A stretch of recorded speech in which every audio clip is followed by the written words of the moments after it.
You have 48 hours to find a buyer for your home. That's it. After that 48 hours, the market will start to lose interest and your home will start to lose value. Making sure you maximize how many people see your home for sale within that window is crucial to getting the most value out of your home. One of the best ways to do that and to sell your home fast is to price your home correctly. This doesn't necessarily mean that you have to price your home low.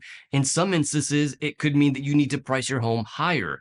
For example, if the average home value in your area is 5 to 600,000, this typically means that there are the most amount of buyers in that price range. So if your home is right on the bubble between the high fours and the low fives, oftentimes it makes more sense to price the home in the fives because there are more people searching in that price range. Conversely, if your home value is in the high 500s or low 600s, it makes more sense to price it in the high 500s. Again, because there are more buyers in that price range. This is an age-old trick that real estate agents use to get as much exposure for the home as possible. They want as many eyes on the home because this typically means a higher price for the home. If you price the home accordingly, this means you're going to get more eyes on the home. And this also could mean that you're getting multiple offer situations. This is really the best way to get the most out of your home's equity and then also be able to sell it as quickly as possible. What's up, y'all? If you're new to the channel, welcome. My name is Victor. I put out videos every week about how to sell your home. This next tip for selling your home fast has to do again with getting as many eyes as possible on the home for sale, and that's using targeted paid advertising. Just using Zillow or the MLS is not really enough anymore. It may have been enough a few years ago when there were many more buyers in the market and interest rates were far lower. But now that we have less buyers, we really have to go the extra length to make sure that we're getting a lot of people seeing the home for sale. So Zillow and Realtor.com and Redfin and the MLS is not really enough. Paid advertising on social media, on YouTube, on the internet, this is really a great way to get more people to see that the home is for sale. And then this third tip actually goes hand in hand with paid advertising. And be sure to stay to the end because I have a bonus tip that also goes along with this same idea. But this third tip is making sure that you use videography for advertising the home.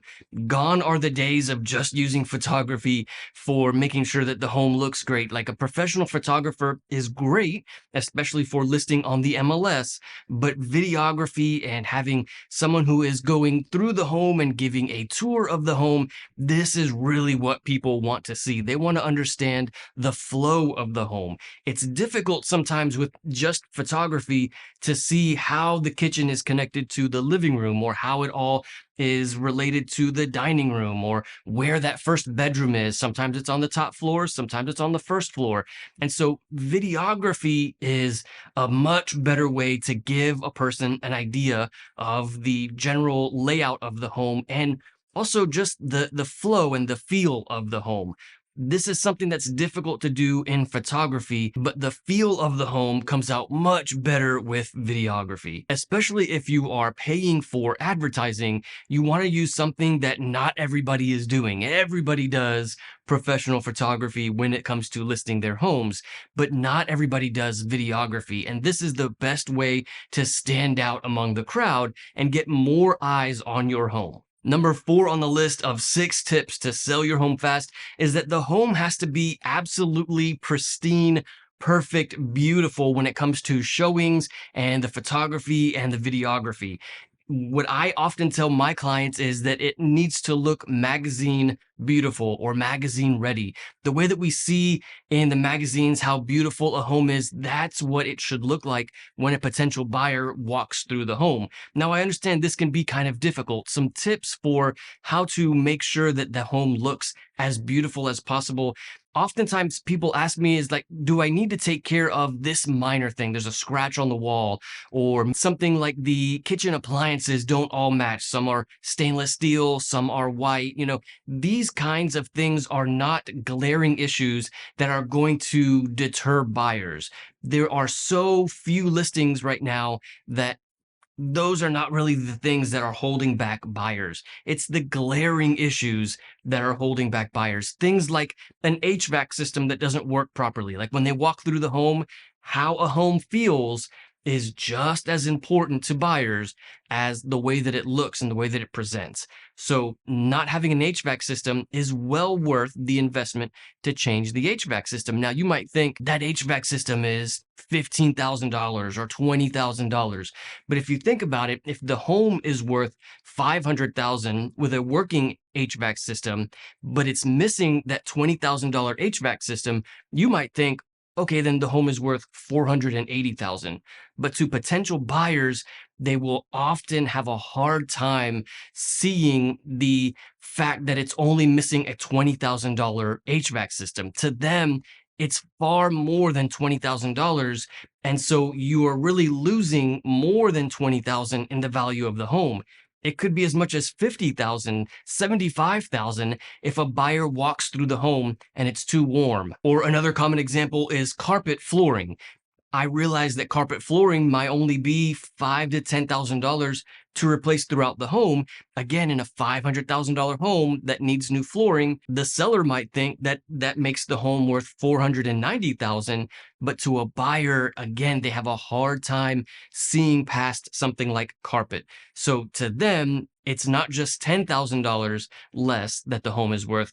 It could be $20,000, $25,000. Just the feel of that carpet flooring as opposed to LVP or tile flooring or hardwood is much bigger to potential buyers than just the cost of having to repair or redo the flooring. So those are the kinds of things that I mean should be replaced. Those are the kinds of glaring issues that should be addressed before selling your home.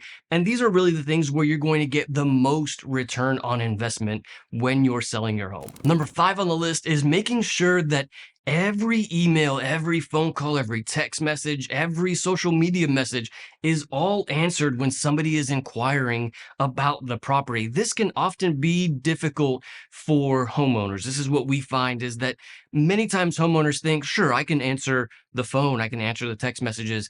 But the problem is that they often come in a huge rush. It could be 20 to 30 phone calls or text messages. If you're not looking at your social media and you're doing paid advertising, then you're wasting that money if you're not responding to the social media messages. So every single inquiry has to be addressed because this is vital to making sure that the home gets the most money possible and that it sells the quickest. Again, this is certainly doable. I don't think that it's impossible, but it is for some people too difficult to be able to answer all of those phone calls. And then their voicemail gets full, and then a real estate agent can't even get through to them using voicemail. And so it can kind of become a problem if every single one of those inquiries is not being handled. And the reason why every single inquiry needs to be addressed is number 6 on the list. Remember, we've got a bonus tip at the end, but number 6 on the list has to go with that same idea. One of the best ways to get the most money for the home and to sell it the fastest is to use buyers as leverage against other buyers. And if you're not answering every phone call and every text message, then you're missing out on potential leverage for the home. What I mean by this is when you have multiple offer situations. This is the prime example. If you tell a potential buyer that you have multiple offers, they're going to obviously offer more money. But it doesn't have to get to that. You can even just say, hey, we have lots of interest, or we have a buyer who has seen the home multiple times and we expect an offer today by the end of the day.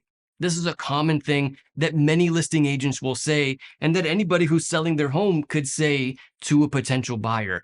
The idea that there are other buyers or other people interested in the home is a great way to get buyers to offer more or to move more quickly. This is a classic strategy among listing agents. And then bonus tip, if you've made it all the way to the end of the video, thank you so much. Again, we put out videos every week about selling your home. This bonus tip is that every request to see the home has to be easily tracked and easily accommodated. If you are turning down potential buyers from seeing the home in person, then you are obviously limiting the value of the home. The amount of eyes on the home is directly correlated to the value of the home. More exposure equals more value. So everybody who has requested to see the home needs to be accommodated, whether that means that they can come and see the home at the very time that they have requested, or if that means you work with them to reschedule that showing. Every showing needs to happen and the home has to look magazine ready to really maximize the value of your home. If you want to know more about how to sell your home on your own, you can check this out. I'll see you in the next video.